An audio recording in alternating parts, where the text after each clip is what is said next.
matches. That guy's got a genius brain to put that together, and that kind of puts you on the map. Absolutely. Did you get a lot of feedback from the office at all? Well, I think that, they must have liked it because I was always featured on the TV show. Mm-hmm. It was just ECW, but for me, it was Raw. It was WrestleMania. Yeah. It might have been the third brand, but for me, that was the number one thing in my mind was just getting to the top of that for sure. Right. And then when it closed down. And then for NXT, they brought in NXT, swapped it out. I was like, oh, no. Because now I'm going to get to Raw or SmackDown, get lost in the shuffle, and that's exactly what happened. So then, is that when you started doing your Long Island IZ show? I say about a year or so went by on Raw, just floating around, being on Superstars, doing nothing. And I'm like, what am I going to do here? Mm-hmm. I didn't have an action figure. I didn't have an 8x10. My girlfriend's father worked for a printing company and made me 8x10s. I just felt like such a loser. I'd be like at Waffle House with like Ziggler and Miz, and can we be 8x10s? They'd go to the car, get their nice WWE 8x10s, and I'd like sign a napkin or something. Which is crazy, huh? Yeah, I hated it. I'm like, I didn't want to. My dream wasn't just to be any guy in the roster. Yeah. So I'm like, well, I didn't know what I was going to do. I'm like, well, my parents got me this flip camera for Christmas that I did nothing with. I'm like, let me see if I could make a YouTube show. Mm-hmm. And Z True Long Island Story. I didn't know what I was doing. There was no real plan. And I just started off with me in my living room against a plain white wall. And little by little, week by week, it started to take off. How were you putting it on YouTube? Just uploading it yourself? I taught myself how to use iMovie. I'm not the best video editor at all, but enough to get by. And every week I learn a new transition or how to add like a video to it or a text.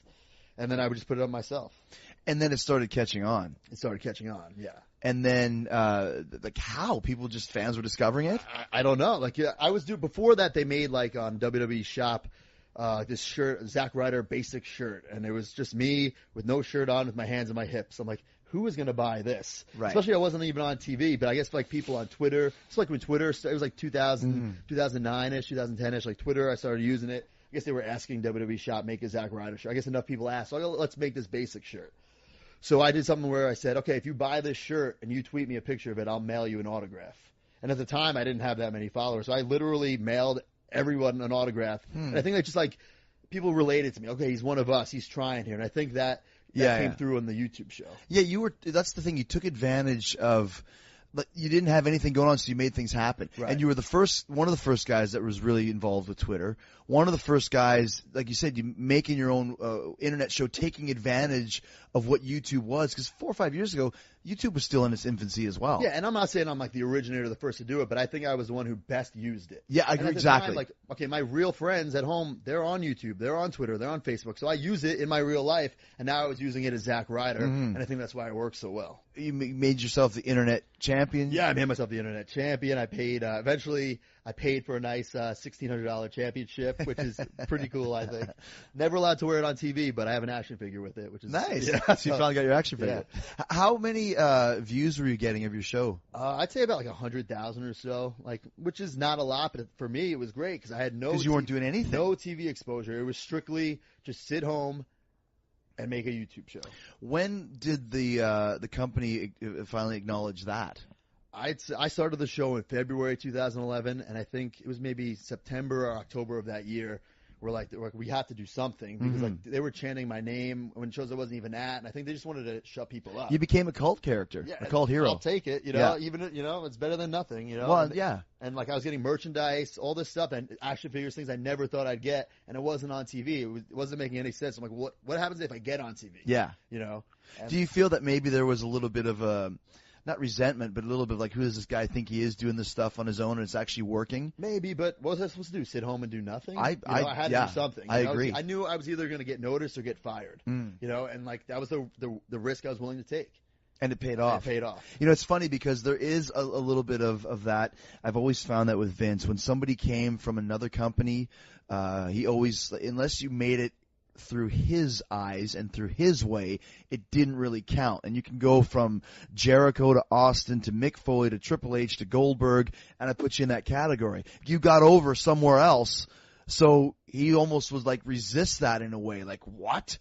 I didn't authorize this, and you also kind of have to prove yourself to Vince, even though all these other people were cheering for you, So I remember I got my opportunity. Hugh Jackman came And we did a gimmick with him where like, when he was guest corner. host to Raw, right? And that's what really started everything. Oh, okay. Because he came out and he said like, I'm gonna find the biggest underdog in WWE because he's promoting his movie Real Steel, I think. Yeah. It was about underdog robots. Yeah. And then the people were just chanting my name, which I was supposed to, be his partner anyway. But yeah. it was great. It was like, organic. He didn't have to say Zack Ryder. Right. And then there was a person in the sign who had a sign. Someone in the crowd who had a sign that said Ryder greater than Wolverine. I think he didn't read it as much as he should have, and just started holding it up like Ryder greater than Wolverine. It was awesome. And then you got a push. Right, I got a little deal yeah. with me and Ziggler.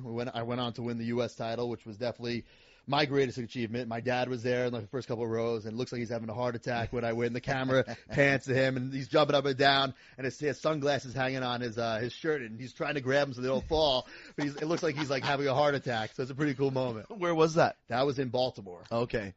I remember I texted my ex-girlfriend a picture of that right away. The Hoskie. Yeah, who's now back, and then who knows? Oh, you've had trials and tribulations with her.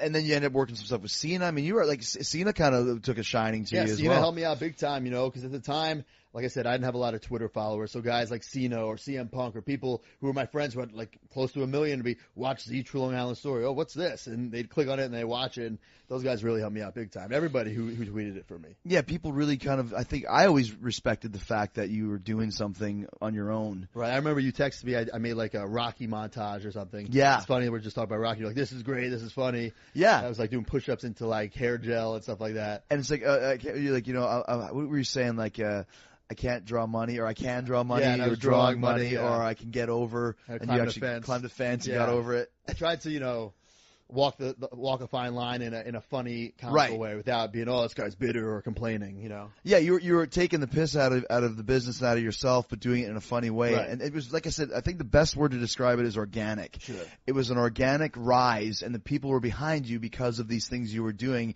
even when the company wasn't giving you the stamp of approval. And I felt like they thought I was just one of them, and they just were cheering for one of them, Like yeah, they could yeah. live through me. And the more they would chant for me, the more I'd get on TV. Or if they made their own signs, I put it on the YouTube show. Yeah, So like they love being a part of the whole Ryder revolution. If you will. Yeah.